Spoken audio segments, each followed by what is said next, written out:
bienvenue dans un nouvel épisode de notre podcast. Donc aujourd'hui, on va se retrouver avec un épisode sur le thème de l'homosexualité après mai 68 et dans les années jusqu'aux années 80. Donc ça va permettre de voir un peu qu'est-ce que ça va changer durant les années 70. Donc on va parler d'homosexuels au sens de toutes les personnes qui sont attirées par des personnes du même genre et pas du même sexe, pour inclure dans cette définition les personnes trans.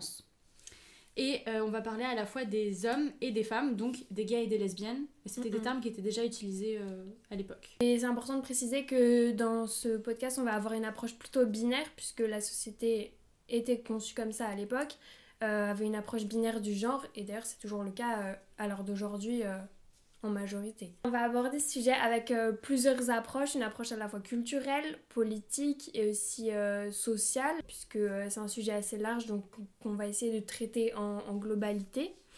Donc pour revenir sur le contexte, mai 68, ça arrive à un moment assez répressif pour les homosexuels. En France, faut savoir qu'en 1960, il y a un amendement qui a été passé en France qui s'appelle l'amendement Mirguet et qui officialise en fait le fait que l'homosexualité soit anormale en les qualifiant, les personnes homosexuelles, de fléau social. Donc ça, c'est une citation tirée de l'amendement. Donc à cette époque-là, c'est quasiment impossible de vivre ouvertement sa sexualité à cause de cette répression, et même les lieux de rencontres homosexuelles sont contrôlés. Donc pour revenir sur mai 68, c'est un mouvement qui commence par une révolte étudiante, ouvrière, et qui mène à une vraie grève générale, à une remise en question de toute la société française. Et même si on appelle souvent mai 68 une révolution sexuelle, la question de l'homosexualité n'est pas tant abordée. Il y a quelques prises de position au sujet de l'homosexualité qui ont lieu dans les universités, mais elles sont très minoritaires à l'époque.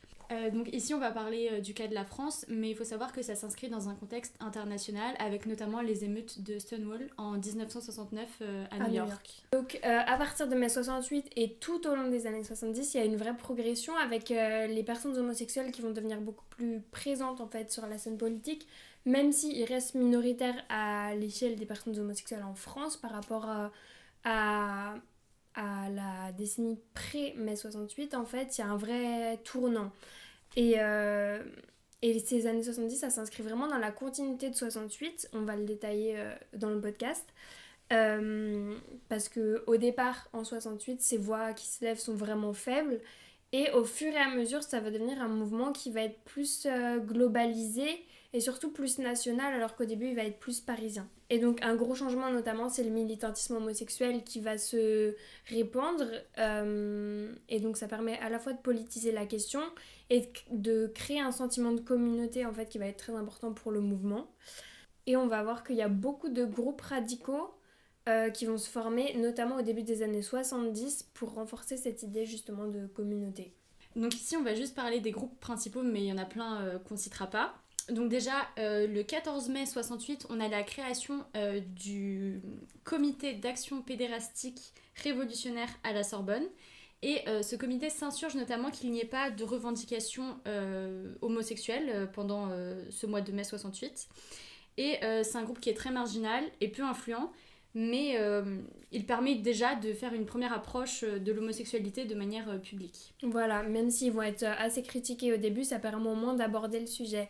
Et ensuite, le groupe qui va avoir le plus de visibilité, en fait, ça va être en 1971, le Front homosexuel d'action révolutionnaire.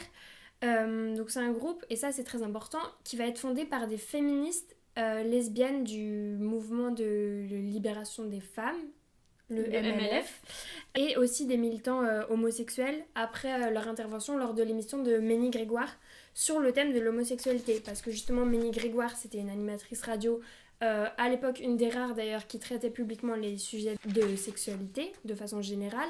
Elle avait notamment une émission qui s'appelait Allo Ménie, où des gens l'appelaient pour lui confier leurs problèmes de sexualité. Et donc ce jour-là, elle fait une émission qu'elle intitule L'homosexualité, ce douloureux problème. Donc déjà, ce terme est questionnable. Mais surtout, les militants qui vont être présents dans la salle lors de cette émission vont l'interrompre parce qu'ils seront trop agacés en fait par les commentaires des intervenants. Il y avait notamment un prêtre qui avait des propos très négatifs concernant l'homosexualité. Et donc, tous ces militants, ils vont former donc, le Front homosexuel d'action révolutionnaire, donc le phare. qui va avoir beaucoup plus de visibilité que le comité d'action pédérastique qui a été fondé à la Sorbonne. Et ils vont exister très brièvement au final, mais avoir un gros impact. Ils vont exister jusqu'en 1974, mais permettre de lancer des débats en fait sur l'homosexualité et de montrer que les homosexuels ce sont des vraies personnes et que c'est pas un mythe au final. Donc en 73, on a la fondation de David et Jonathan. C'est une association chrétienne et homosexuelle. Et à l'époque, c'est deux choses qui sont beaucoup dissociées, qu'on voit pas du tout aller ensemble. Donc c'est assez intéressant. Et donc tout ça, tous ces mouvements, si ici on n'en a cité que 3, c'est assez nouveau parce que ça contraste justement avec le seul mouvement homosexuel qui existait auparavant, qui était le mouvement Arcadie qui avait été fondé en 1954 par André Baudry. Et en fait ce mouvement Arcadie, c'était à la fois le nom d'une revue publiée sous la direction d'André Baudry et aussi un bar qui regroupait des personnes homosexuelles. À Paris, c'était majoritairement un mouvement masculin. Dans le bar, c'était plutôt des hommes gays qui s'y retrouvaient. André Baudry utilisait plutôt le terme d'homophile plutôt que homosexuel pour qualifier les personnes de ce mouvement. Et il avait des idées plutôt conservatrices. Il n'y avait aucune idée de revendication. Les droits qu'il demandait, finalement, c'était pas un des grands débats du mouvement. C'était vraiment l'idée de créer une communauté homosexuelle, mais vraiment très pacifique. Et ça, en 1968, en fait, ça passe plus cette idéologie parce que justement, les militants de 68, ils vont être dans la revendication, ils vont être dans la demande de droits qui leur sont légitimes. Et c'est pour ça qu'il va y avoir des tensions entre le mouvement Arcadie et le phare notamment. Donc Julian Jackson, c'est un historien britannique qui a écrit tout un livre sur le mouvement Arcadie. Il tisse aussi des liens par contre entre ces mouvements, puisqu'il y avait tout de même des similitudes étant donné que les membres, ce sont les mêmes personnes en fait qui sont concernées au final. Aussi, il y a d'autres groupes qui vont se créer, mais plutôt sous un biais associatif. Donc on peut citer le comité d'urgence anti-répression homosexuelle qui est fondé en 1979. Ça, c'est intéressant de le mentionner puisque en fait, il y a un nom qui est donné à l'oppression, c'est mentionné, c'est visibilisé et ça permet de le combattre plus efficacement. Donc, durant les années 70, il y a beaucoup de groupes de libération homosexuelle qui se créent dans toute la France. Mais c'est des groupes qui sont indépendants, il n'y a pas une hiérarchie qui serait au-dessus et qui contrôlerait chacun de ces groupes. Et tous les groupes qu'on a évoqués s'emparent de l'espace public et créent un réel changement concernant la visibilité de l'homosexualité en France pendant les années 70. Par contre, faut pas oublier qu'à ce moment-là, en 68, c'est surtout un mouvement parisien et c'est vraiment continuellement que ça va se répandre à une échelle nationale. Mais au départ, tous ces groupes, ils sont créés à Paris. Toutes les revendications, tous les mouvements, toutes les assemblées générales, elles ont lieu à Paris. Donc, ce qui change aussi en 68, c'est qu'avant, être gay ou être lesbienne, c'était quelque chose qui était de l'ordre du privé. C'était quelque chose qu'on n'affichait pas publiquement. Et avec l'apparition de tous ces groupes de militantisme homosexuel, ça devient quelque chose de politique et les gays et les lesbiennes se politisent. L'intime devient politique et c'est une notion qu'on retrouve aussi beaucoup dans le féminisme qui se développe pendant ces années-là, pendant la deuxième vague féministe. Même si la revue Arcadie compte 10 000 lecteurs mensuels, ce qui est déjà pas mal pour l'époque, c'est pas un lectorat qui est très engagé et ça se lit dans l'intimité des foyers. C'est pas vraiment un outil de militantisme public, c'est pas un outil de militantisme très revendicatif. Donc avec mai 68, on peut dire que réellement l'homosexualité devient un sujet politique et être homosexuel, c'est être dans la contestation des normes sociales et de la société extrêmement hétéronormée de l'époque. Donc c'est l'identité homosexuelle est déjà une identité contestataire. Par rapport à cette politisation, il y a notamment le phare qui organise des assemblées générales aux Beaux-Arts. Il y a beaucoup de témoignages qui disent que ces assemblées générales, elles sont très agitées. Et par rapport au phare, en 71, ils publient un recueil en fait, de témoignages qui s'appelle le rapport contre la normalité avec leurs membres qui vont parler en fait, de leurs expériences personnelles. Et il y en a notamment un qui dit dans ce recueil « Nous revendiquons notre statut de fléau social ». Donc vraiment, ils se réapproprient le terme de l'amendement Mirguet qui les caractérisait comme ça en fait. Et cette idée de se réapproprier les insultes, c'est vraiment quelque chose qu'on retrouve dans les milieux militants des minorités, qu'elles soient sexuelles ou raciales. Et en mai 1982, grâce à tout cet engagement des homosexuels, ils obtiennent la dépénalisation, entre guillemets, de l'homosexualité. Donc plus précisément, on a l'âge de la majorité sexuelle homosexuelle qui est abaissée à 15 ans, alors qu'avant elle était à 21 ans. Et en fait, ça permet de la mettre au même âge que celle des hétérosexuels.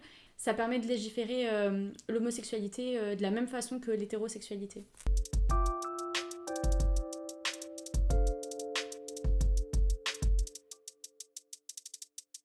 Et ce qui est important aussi, c'est de noter la présence des femmes, parce qu'ici on emploie le terme d'homosexuel pour regrouper les gays et les lesbiennes, mais pour faire un peu un point sur la part des lesbiennes dans ces mouvements militants, puisqu'il y en a plusieurs, elles ont vraiment eu leur place. Déjà, on a dit qu'elles avaient participé à la fondation du Phare, qui est un des mouvements majeurs dans les années 70.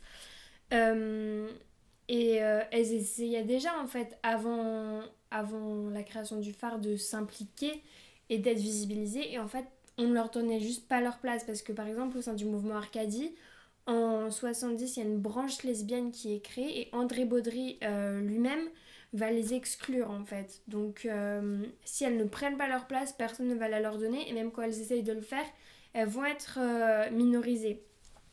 Et donc on voit bien pendant les années 70 que les luttes à la fois homosexuelles en fait et les luttes féministes, elles vont converger puisqu'elles sont victimes à la fois de l'hétéronormativité et du patriarcat. Donc elles sont vraiment à l'intersection de deux oppressions. Oui, parce que c'est important de remarquer que les femmes lesbiennes, elles sont donc victimes de l'homophobie au même titre que les hommes gays, mais elles sont victimes d'oppressions supplémentaires liées à leur genre. Et c'est pas parce qu'on est dans une communauté LGBT qu'il n'y a pas de sexisme et qu'il n'y a pas de discrimination liée au genre féminin. Donc dans l'engagement des femmes lesbiennes, on a parlé de leur rôle au sein du Phare, mais en fait, comme on vient de le dire, même au sein de ce mouvement, elles sont invisibilisées par les hommes et elles n'ont pas une place prépondérante. Donc pour lutter contre cette invisibilisation, certaines vont se dissocier du Phare et créer leur propre groupe, par exemple celui des Gouines Rouges, créé en 1971. Monique Wittig, qui est l'autrice de La pensée straight, un des livres finalement fondateurs de cette époque-là de l'homosexualité en France, faisait partie du groupe des Gouines Rouges. D'ailleurs, c'est assez intéressant de noter que la notion de lesbianisme politique, elle se théorise à ce moment-là, à la fois dans le monde anglophone et dans le milieu francophone. Et donc le lesbianisme politique, qu'est-ce que c'est? C'est l'idée que pour lutter contre l'oppression systémique du patriarcat, il faut cesser totalement de relationner avec des hommes par choix. Et que justement, relationner avec des hommes, ce serait soutenir ce système oppressif. Du coup, le fait de rendre public en fait le débat autour de l'homosexualité, de le visibiliser, ça permet de libérer un petit peu les mœurs, de manière partielle bien sûr, faut remettre en contexte, mais pour l'époque c'est déjà assez incroyable parce qu'il y a plus de tolérance. Il y a des témoignages notamment de personnes homosexuelles qui vont dire qu'ils osent se tenir la main dans la rue, ce qui paraît aujourd'hui presque anodin. C'était même vraiment... s'il y a encore oui, l'homophobie elle est encore très présente aujourd'hui, mais pour l'époque c'est vraiment quelque chose de dangereux en fait. Ça peut être vu comme une prise de risque puisqu'ils subissaient des violences et que juste se tenir la main dans la rue, ça pouvait leur apporter des ennuis plus ou moins graves au final. Donc oui, c'est pas un monde utopique qui s'ouvre pour les homosexuels où ils seraient parfaitement libres de vivre leurs relations. Et d'ailleurs, l'association SOS Homophobie qui lutte contre l'homophobie aujourd'hui en France indique que le terme d'homophobie est apparu dans les années 70 et c'est pas par hasard, c'est important parce que ça montre bien que c'est à cette époque-là qu'on a vraiment essayé de rendre visibles les discriminations spécifiques que vivaient les personnes homosexuelles et donc les nommer c'était déjà la première étape. Donc dans l'imaginaire collectif, on a cette idée que les homosexuels sont des fous et représentent un fléau pour la société et c'est un débat qui est extrêmement important dans les années 70 et 80 en France.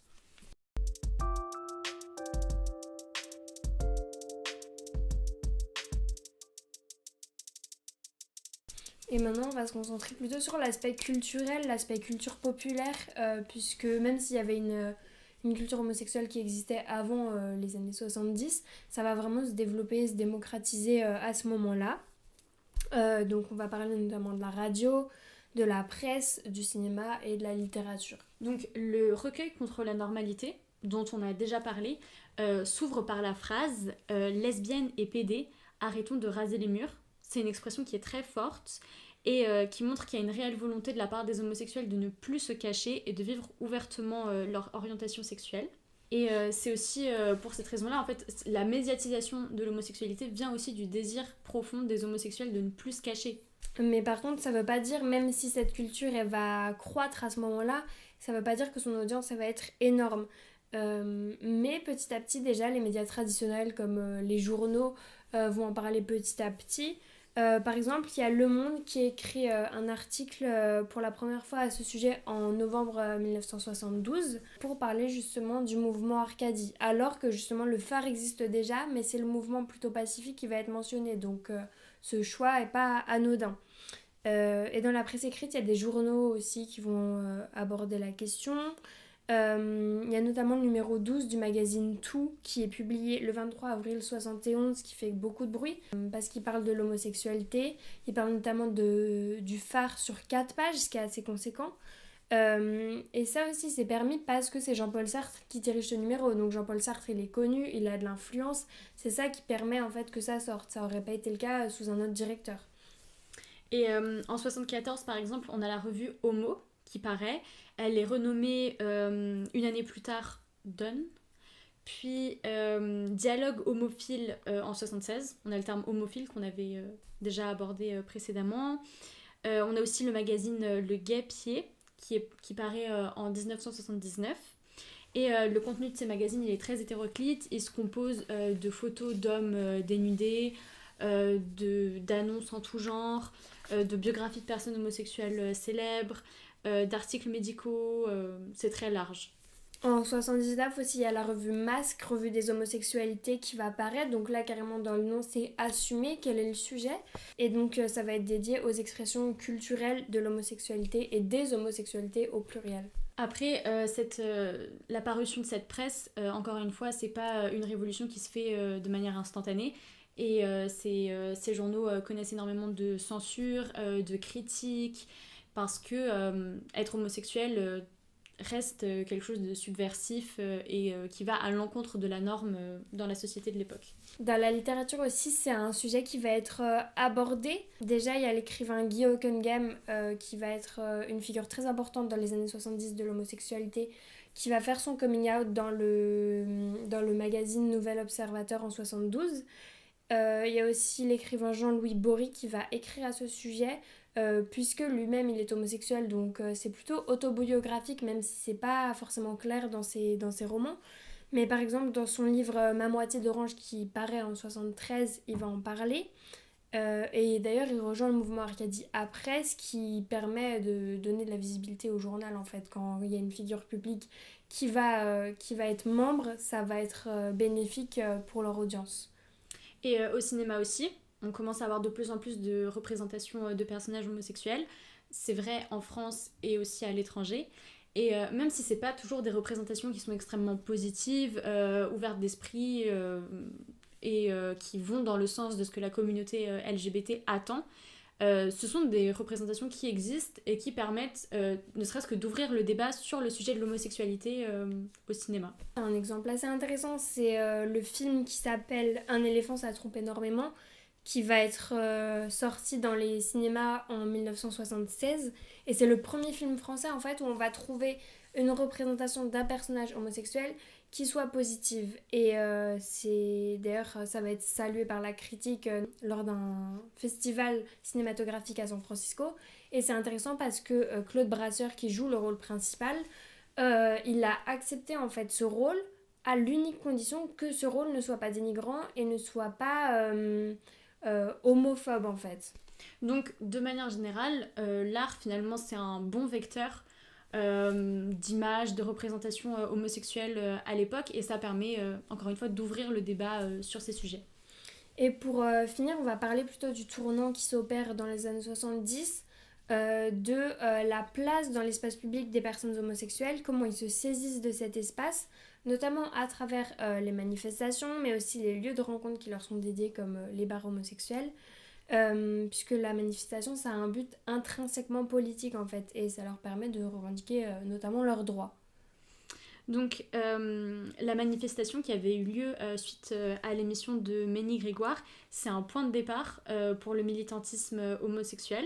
On a aussi la première Gay Pride en France, donc un événement qui existe encore mais qui maintenant s'appelle simplement la Pride, pour justement visibiliser d'autres formes d'homosexualité, le lesbianisme, mais aussi inclure toutes les personnes LGBT+, et pas seulement les gays qui avaient une place prépondérante à l'époque, et c'est pour ça qu'on appelait ça la Gay Pride. Donc la première Gay Pride a lieu en 77 en France, et elle est organisée par le MLF et le GLF, donc les groupes de libération homosexuelle. Mais on dit souvent que c'est en 81 qu'apparaît réellement la Gay Pride, parce que c'est cette année-là où elle devient réellement massive, importante, et elle a un impact politique en France. Voilà, parce qu'en 81, en fait, c'est la première marche qui va être catégorisée de marche nationale pour les droits et les libertés des homosexuels et lesbiennes. Et ça, c'est important. Là, on voit que même dans l'intitulé de la marche, elles sont incluses. Et elle compte quand même 10 000 participants, ce qui est assez massif pour l'époque. Voilà, le même nombre que les lecteurs mensuels de Arcadie. C'est vrai. Et avant ça, les homosexuels intégraient des cortèges de manifestations qui ne leur étaient pas propres, comme les manifestations lors du 1er mai, de la fête du travail par exemple. Et il y a l'historien italien Massimo Prearo qui va parler des manifestations. Et là, je vais inclure une citation de cet auteur qui dit « C'est en particulier entre la fin des années 70 et le début des années 1980 que dans un contexte affranchi de l'horizon révolutionnaire, des espaces et des réseaux communautaires sont investis et créés. Ils favorisent le développement de pratiques militantes spécifiques d'affirmation identitaire que les paradigmes d'interprétation traditionnels ne peuvent parvenir à saisir. » Et donc c'est aussi à cette époque-là que les lieux de rencontre et d'échange pour les personnes homosexuelles se multiplient en France. On trouve même en 67, donc encore avant mai 68, ce qui est vraiment très tôt, un guide qui répertorie tous les bars gays à Paris. Donc finalement, pour conclure, mai 68, c'est un vrai tournant dans le vécu de l'homosexualité en France. Et même si les années 70, il y a eu beaucoup d'avancées sur le plan politique, mais aussi sur le plan culturel, ça n'a pas du tout effacé en fait l'homophobie de la société française. Et la décennie suivante, donc les années 80, on parle même d'année sida, puisque y a eu l'épidémie du sida qui a été beaucoup visibilisée et médiatisée à cette époque. Mais l'avantage aussi que ça a eu pour la communauté homosexuelle, c'est de visibiliser le débat et d'en parler en fait dans les grands médias. Et ces années-là, donc les années 70 dont on a parlé, c'est un vrai héritage aujourd'hui pour le mouvement LGBT+, en France. Voilà, merci d'avoir écouté notre premier épisode et on espère vous retrouver sur de nouveaux sujets.